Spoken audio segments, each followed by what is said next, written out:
You can change your hair, you can change your clothes, you can change your style, you can change your walk. They still not gonna like you. You have to accept being a misfit. Look at somebody and say, I'm different. I'm different. You ain't never seen nobody like me before.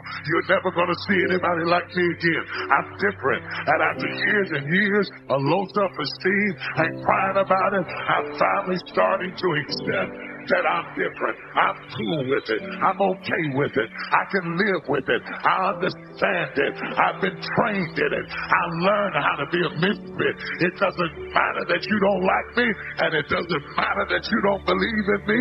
I can stand on my own because I had an encounter with Jesus. No matter what happens to you, it ain't over. As long as God wakes you up, that means he ain't through with you yet. And if he wakes you up, you got a shot to correct it and get it right. And he kept waking me up. So I figured, okay, God wakes you up. That also means that he has something for you that you've yet to receive. You could take my car, I could get another one. You could take my house, I could get another house. But when you take my time, you have taken something from me that is totally irreplaceable.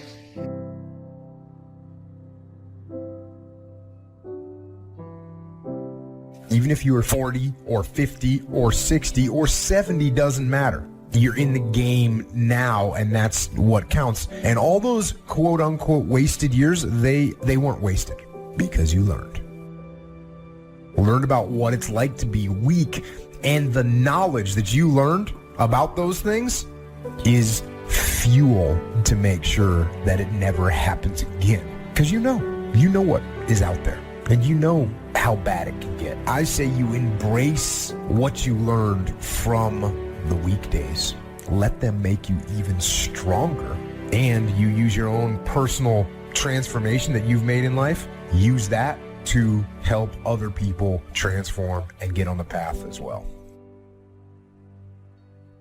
If you know what it is to have the kind of pain that feels as if you cannot be comforted, if you know what it is to be at the end of your rope and feel like your life is over and you've got questions that cannot be answered and you're confused and you're uncertain, you need to learn this verse. They that sow in tears shall reap in joy. I will never forget there's been many opportunities in my life that I have grappled with grief and pain so unbearable and so overwhelming that I thought that I would never smile again. I've seen days that were so dark for me that I thought there could not possibly be a silver lining in the clouds that hung over my head. I've seen days and weeks and months that drugged me so low that I gave up all hope of getting up again. But in the midst of all of that despair and that trouble and that trauma and that pain, there was in the basement of my soul this one word, when. When should you start the day? As soon as you have it finished. Plan the day the best you can, leaving plenty of room for improvising and surprises and all the stuff that happens during the course of the day. But if you've planned a good, productive day, now you start that day, you can't believe how much more valuable your time will be. Next, don't start the month until you have it finished. The places to go and the people to see and the productivity and the sales and the customers and the development, all the rest of what you want to accomplish during the course of 30 days.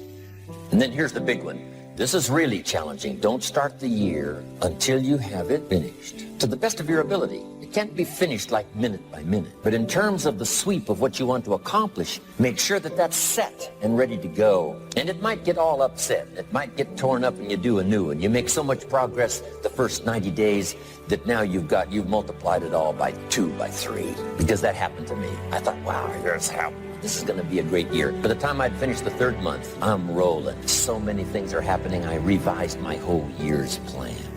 Don't let anything overly bug you. Because remember now, you don't have to do anything. Someone says, well, I got to get a handle on my time. The answer is no, you don't. If you want to let it all go, you can let it all go. Somebody says, you ought, you ought, you ought. Jot this down. Ignore all the you oughts or you should. Take charge of your life. Take charge of your time. Take charge of your resources, which we're going to talk about next. Take charge of your health. You're the one that's responsible for it. It's not a requirement of society that you not have a heart attack to take care of your family, but you must make it a requirement of yourself. You will be okay. There's nothing has been wasted. Like I say, successful people don't make the right decisions, they make their decisions right. And you have an opportunity right now to make things right inside and out. When you say you're depressed, you've got to understand that depression is the opposite of expression. So what you're literally doing is stuffing down and depressing something that wants to come up and rise out. I wouldn't be surprised if you had like jaw, ear, or neck pain having to do with expressing yourself, speaking your truth. So yeah, you're depressing yourself. Stop it. Speak up. Speak your truth. Now, right, once you get that off your chest, now it's time to turn the flashlight in and discover what your truth is. We are living in a generation of the dumbing down of ideas because we have traded effectiveness for busyness.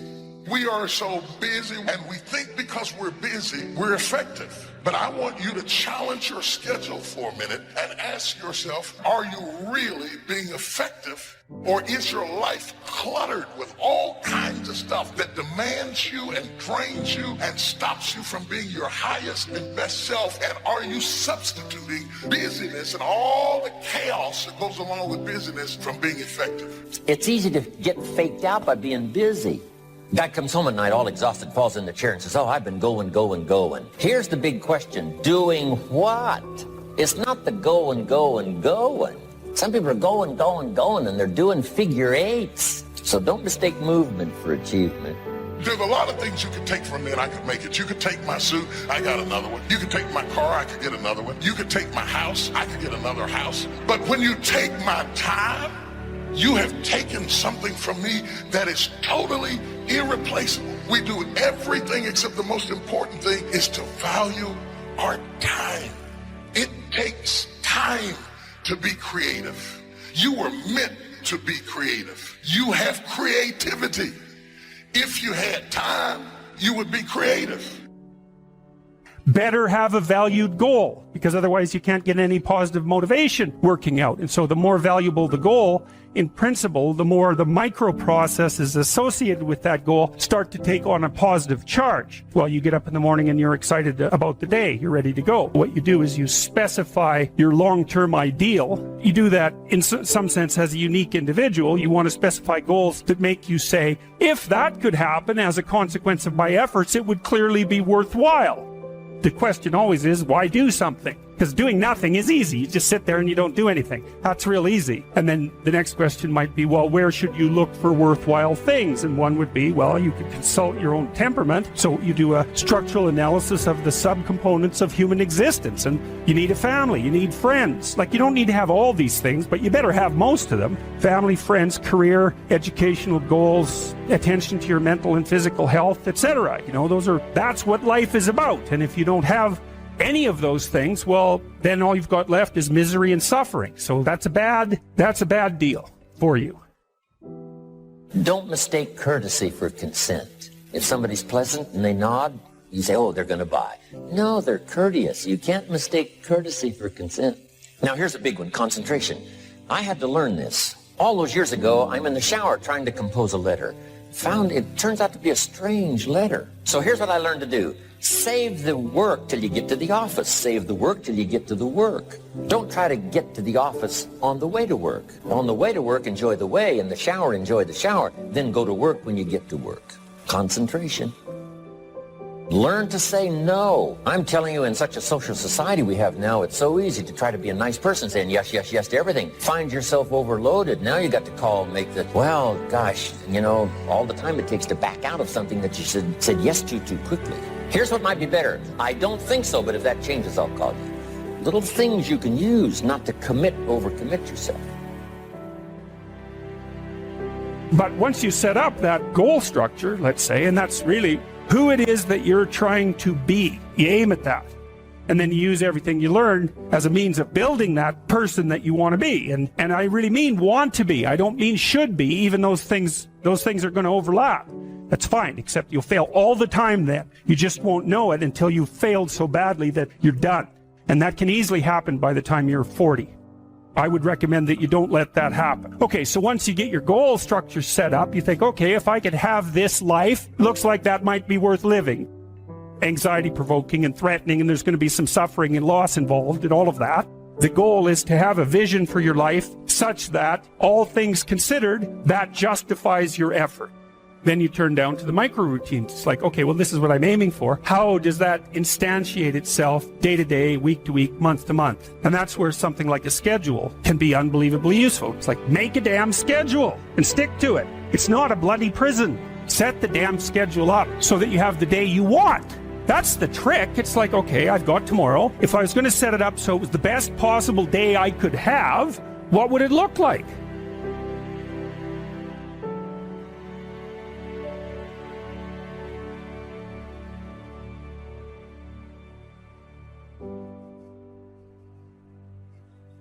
You got till midnight to get rid of every poison that's hindering you, every inflexibility that's stopping you from what God is about to pour into your life. Woe be unto you if you go into another year and waste another year with the old mentality while somebody's in the hospital begging God for the opportunity that you have right now. You better...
This moment, as soon as you decide to stop looking for answers in other people and click the heel to your mind and set your affections on things that are above, you could have been free years ago.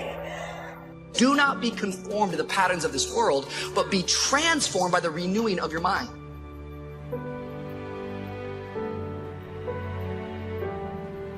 We've got a chance to grow like never before, but I'm telling you, there's going to be many enemies that's going to try to prevent us. Whatever threatens you, I'm asking you to threaten it back. Take care of your responsibility. Somebody wants to destroy your chances for a good future by their negative talk, negative thinking, putting it all down. I'm telling you, walk away if you have to. Walk away. Whatever threatens you, threaten it back. Whatever threatens your opportunity, threaten it back. Now, some of our enemies are on the outside. The next time that you're feeling weak or you're feeling lazy or you're feeling emotional, tell them you are declaring martial law on your mind. You're declaring mind control, and impose what you want on your brain and use that mind control to move your life where you want it to be. It's not about clearing out your closet. It's about the transformation of your mind.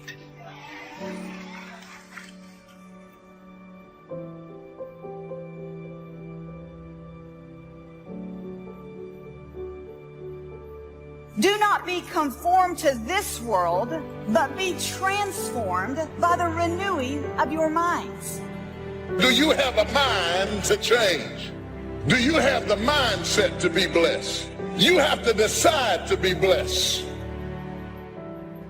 Transformation doesn't come because you show up here for an hour and 20 minutes. You'll be transformed by the renewing of your mind. But this word renewing is the same word as renovating. How many of you know you can't renovate a house in an hour and 15 minutes? If you're going to renovate a house, you got to kick some walls down. You got to pull some tiles up. You got to get into the mess of it. And that's what we got to do in our brain.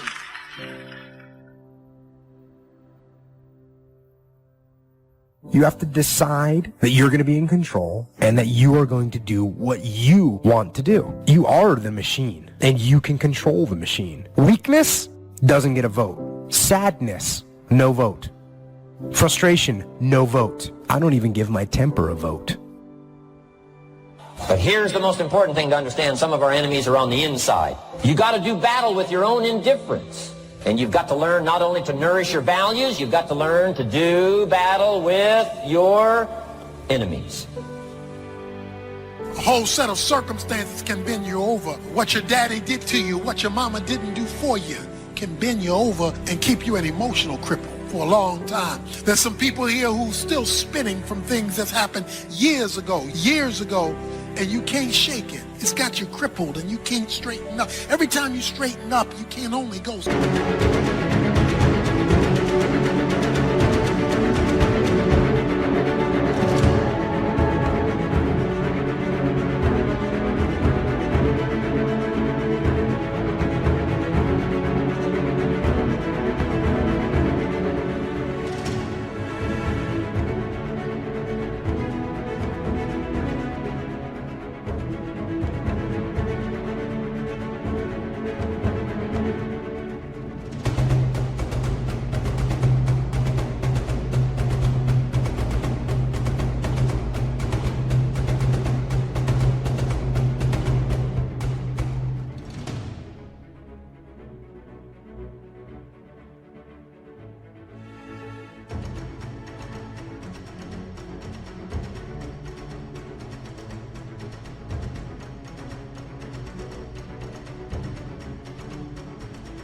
Far.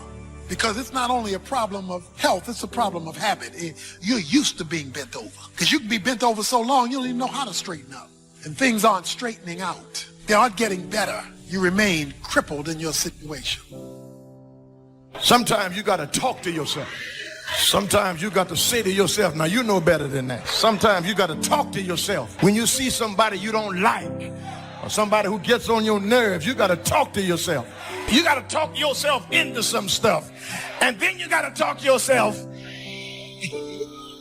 You got to tell yourself, don't do it. Don't go that way. Danger, dangerous intersection. You have to be able to talk yourself out of some stuff, because a whole lot of stuff I would not have gotten into had I talked to myself.